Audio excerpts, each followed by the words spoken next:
Сар шинийн баярын өдрүүд өгсөн энэ амралтын өдрүүдэд хотын төвд тэр дундаа томоохон худалдааны төв орчинд автомашины төвжирэл үүсдэг.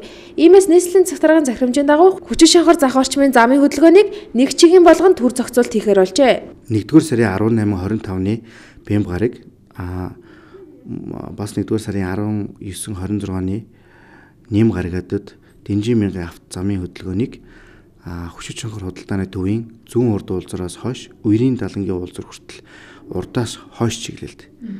За далангаас зүүн тийшээ хуучнаар судалт худалдааны төвийн уулзар хүртэл авто замын хөдөлгөөнийг баруунаас зүүн чиглэлд өглөөний 6-аас 18 цагийн хооронд нэг чигийн хөдөлгөөнд оруулж одоо юм төр зохицуулалт хийхээр болж байна. Мөн энэ амралтын өдрүүд нийслэлийн тээврийн газраас Нарантол худалдааны төв рүү Орбит, Нарангийн гол, Баян Ушуу, Чингэлтэй, Дэнжин мянга, Бэлх, Шархад, Улаанхааран, Яармаг зэрэг 11 чиглэлээс 10-аас 17 цагийн хооронд том аврын автобус үйлчлэгэнд гаргах юм байна.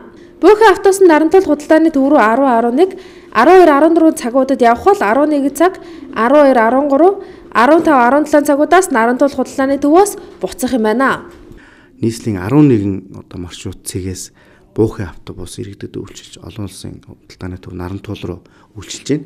За иргэдэд бол 400 төгрөгөөр, хүүхдэд 200 төгрөгөөр, ахмад настан болон хөгжлийн бэрхшээлтэй иргэд бол одоо тусгай хөнгөлтийн эрхийн өмнөх байдаг. Тэр өмнөхөө үзүүлээд үн төлбөргүйгээр зорчих юм боломжоор хангаж байна. За иргэдэд бас үйлчлэгийг ойртуулах үүднээс засаг даргын өгсөн үүргийн дагуу нийслэлийн 9 дүүрэгт одоо цагаан эдэ болон махны худалдаа гараад ажиллаж байна. Тэгэхээр нийслэлийн иргэд маань заавал ганц нэг том худалдааны төв рүү бүгдээрээ зорих гэхээсээ илүүтэйгээр дүүрэгтэй бас ингээд худалдаа үйлчлэгээ хийж цагаан сархайн бэлтгэл ажлыг хангах нөхцөл болцоо бас ингээд бүрдэж байна.